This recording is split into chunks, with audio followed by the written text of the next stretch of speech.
नमस्कार दोस्तों, servant of Mahakal सरकार यूट्यूब चैनल में आप सभी का स्वागत है। श्री गणेशाय नमः। कार्तिक महात्मा का पहला अध्याय। नैमिषारण्य तीर्थ में श्री सूत जी महाराज 88,000 सौनकादि ऋषियों से बोले, अब मैं आपको कार्तिक मास की कथा विस्तार से सुनाता हूँ, जिसे सुनकर मनुष्य सब प्रकार के पापों से छूटकर अंत समय में वैकुंठ को प्राप्त होता है। सूत जी बोले, श्री कृष्ण जी से आज्ञा लेकर देवर्षि नारद के चले जाने पर सत्यभामा प्रसन्न होकर लक्ष्मीपति भगवान से कहने लगी, हे नाथ, मैं धन्य हुई, मेरा जीवन सफल हो गया। मेरे जन्मदाता भी धन्य हैं, जिन्होंने मुझ जैसी त्रैलोक की सुंदरी को जन्म दिया, जो आपकी 16 सहस्त्र स्त्रियों के मध्य में आपकी परम प्यारी पत्नी बनी। मैंने वह कल्प वृक्ष आदि पुरुष आपके साथ नारद जी को विधि पूर्वक दान में दे दिया, परंतु वही कल्प वृक्ष मेरे घर लहराया करता है, जिस बात को मृत्युलोक में कोई भी स्त्री नहीं जानती। हे त्रिलोकीनाथ, मैं आपसे कुछ पूछना चाहती हूँ। आप मुझे विस्तार पूर्वक कार्तिक महात्म्य की कथा सुनाओ, जिसको सुनकर मेरा हित हो तथा से कल्प पर्यंत भी आप मुझसे विमुख न हो। सूत जी बोले, सत्यभामा के ऐसे वचनों को सुनकर हंसते हुए श्री कृष्ण जी सत्यभामा का हाथ पकड़कर तथा अपने सेवकों को वहीं रोककर विलास युक्त अपनी पत्नी को कल्प वृक्ष के नीचे ले गए और हंसकर कहने लगे, हे प्रिय, 16,000 रानियों में से मुझे तुम प्राणों के समान प्यारी हो। तुम्हारे लिए मैंने इंद्र से तथा देवताओं से भी विरोध किया था। हे कांते, जो बात तुमने पूछी है उन अद्भुत बातों को सुनो। सूत जी बोले, एक दिन श्री कृष्ण भगवान ने सत्यभामा की प्रिय कामना के लिए गरुड़ पर सवार होकर इंद्रलोक जाकर कल्प वृक्ष मांगा। तब इंद्र के मना कर देने पर गरुड़ का इंद्र से घोर युद्ध हुआ और गोलोक में गरुड़ जी ने गौओं से युद्ध किया। गरुड़ की चोट से उनके कान और पूंछ कटकर गिर पड़े। उनके रुधिर से तीनों वस्तु उत्पन्न हुई, कान से तंबाकू, पूंछ से गोभी और खून से मेहंदी। इन तीनों के प्रयोग करने से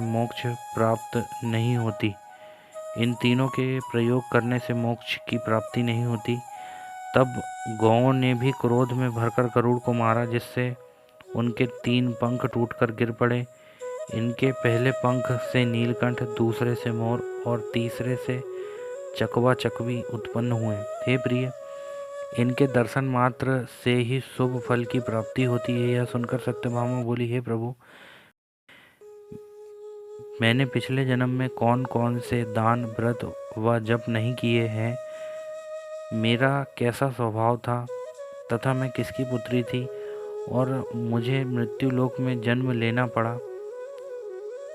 मैंने ऐसे कौन से शुभ कर्म किए जिससे आपकी अर्धांगिनी हुई। कृष्ण बोले, हे प्रिय, जो तुमने पूर्व जन्म में शुभ कार्य किए हैं विस्तार पूर्वक कहता हूँ।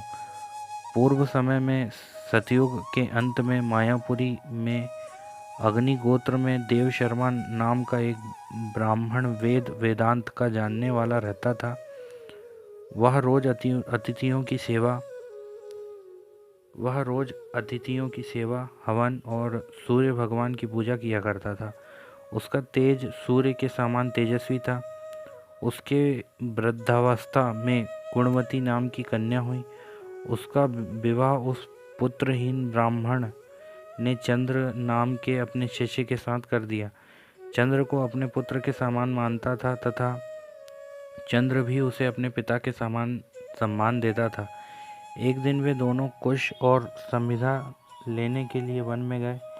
हिमालय की तलहटी में भ्रमण करते हुए उन्होंने एक राक्षस को आता हुआ देखा। उस राक्षस से भय के मारे उनके सब अंग शिथिल हो गए और भागने की सामर्थ्य भी नहीं रही। तब उस काल के सदस्य राक्षस ने उन दोनों को मार डाला।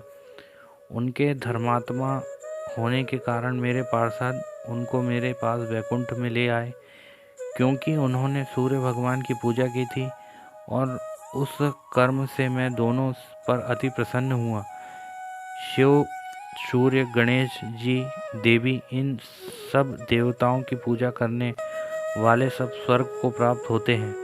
मैं एक होता हुआ भी काल और कर्मों के भेद से 5 प्रकार का होता हूँ। जैसे एक देवव्रत, पिता, भ्राता आदि नामों से बोला जाता है। जब वह दोनों विमान पर चढ़े हुए सूर्य के समान तेजस्वी रूपवान, चंदन और माला धारण किए हुए मेरे भवन में आए तो दिव्य भोग भोगने लगे। इस प्रकार कार्तिक महात्म का प्रथम अध्याय की कथा संपूर्ण हुई। दूसरा अध्याय, गुणवंती की कथा। भगवान श्री कृष्ण ने कहा, हे देवी गुणवंती, अपने पिता व पति को राक्षस के द्वारा मारे जाने का समाचार सुनकर बड़ा विलाप करने लगी। हाँ नाथ, हाँ पिता, मुझको त्याग कर तुम कहाँ चले गए? मैं अकेली कन्या हूँ, तुम्हारे बिना अब मैं क्या करूँ?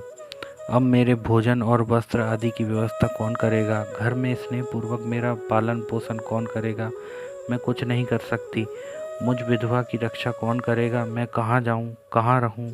मेरा तो अब कहीं ठिकाना नहीं रहा।